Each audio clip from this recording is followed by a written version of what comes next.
Well, let me tell you what we're going to do today. We have constructed a mini election, but Harry Hersey, as you have served as a technical advisor of how to do this, we're going to ask you to remain outside. After you, let me introduce you to my election staff.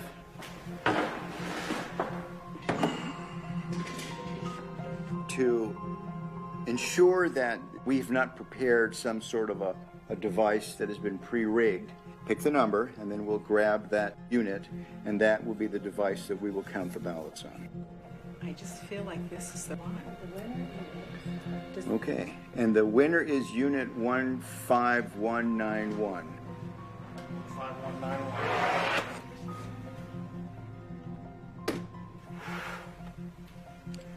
What we have here is a programmed optical scan ballot. There is only one question on this ballot. Can the votes on the Diebold system be hacked using the memory card?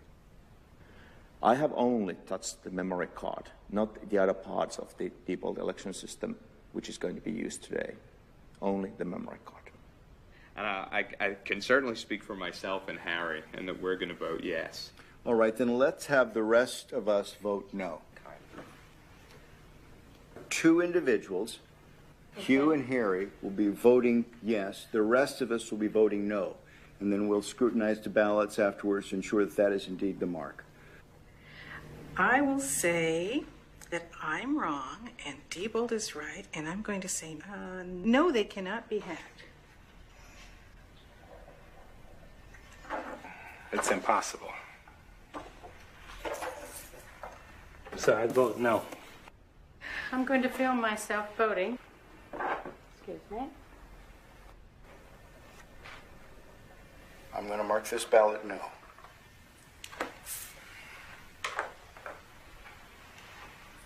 Dr. Thompson? I am going to mark this ballot yes. I've seen some pretty concerning things. Well, it's down to you. You're the last voter, Harry. All right. I think it could be. So I vote for yes. You will be the second yes. All right. Here is the memory card I have touched. Okay. Now, this is the only piece of Diebold equipment that you've used. That's correct. Well, thank you. Let me take your ballot in. This card will go into this slot.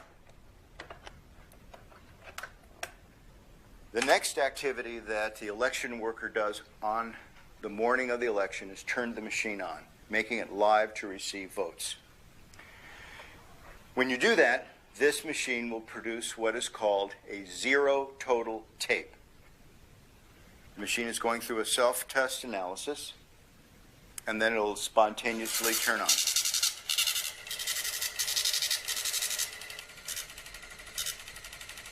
This is Harry's card that is telling us that there are 0 votes stored in the memory.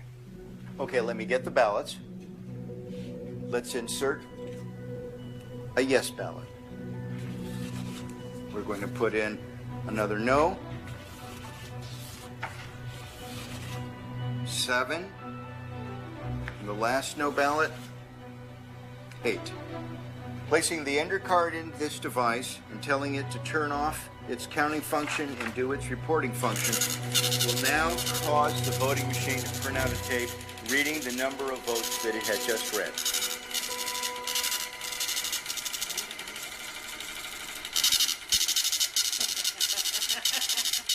Oh my.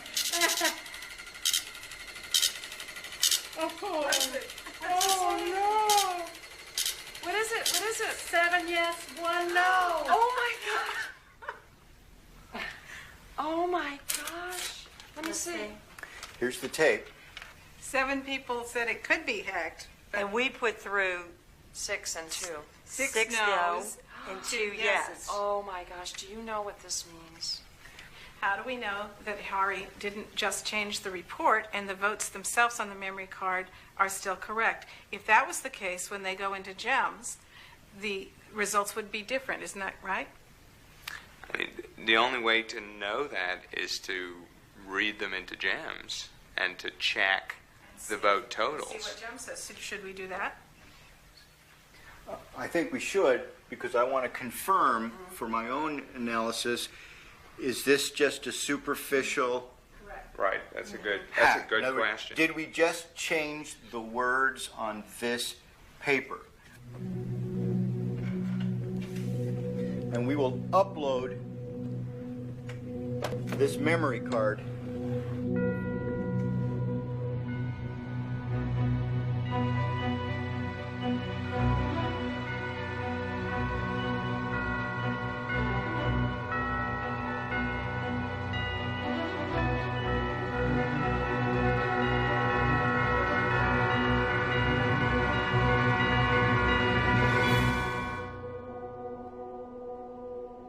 if I had not seen what was behind this, I'd have no reason not to. I would have certified this election as a true and accurate result of a vote.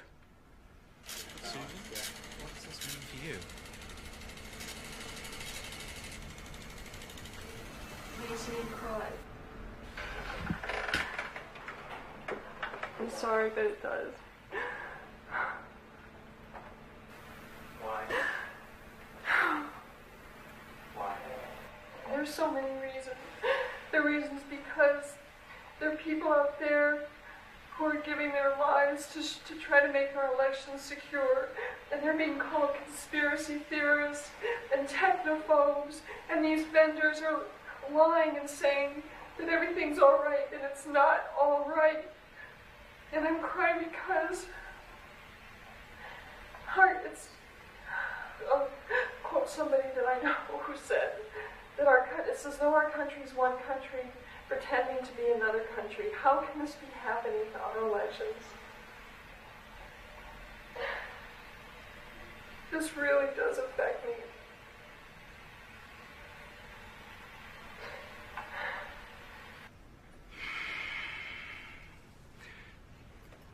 I don't know exactly how to describe what I saw here.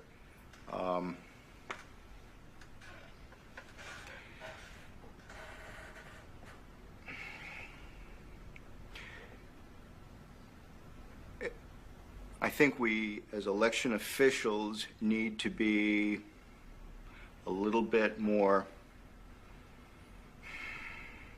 demanding from the vendors as to the technical specifications of this equipment.